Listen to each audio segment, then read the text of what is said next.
آئیے ذرا ایک اور بات میں آپ کی خدمت میں رکھتا ہوں. امام ابن عساکر نے تاریخ مدینہ دمشق میں لکھا ہے کہ حضرت طلحہ شہید ہوئے تھے.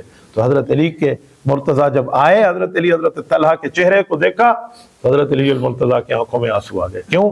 حضرت طلحہ کی بیٹیاں حضرت علی نے اپنے بیٹوں کے لیے لی تھیں. حضرت علی المرتضیٰ اور حضرت طلحہ دونوں عشرہ و مبشرہ میں بھی ہیں اور سمدی بھی ہیں. تو حضرت امام ابن عساکر کہتے ہیں کہ ان علی انتہا الی طلحہ بن عبید اللہ، حضرت طلحہ بن عبید اللہ کے پاس حضرت علی پہنچے، وقد مات، وہ شہید ہو گئے تھے. فنزل عن دابہ، سواری پہ دور سے تھے، فوراً سواری سے نیچے اترے، واجلسہ، سواری کو آرام سے بٹھا دیا.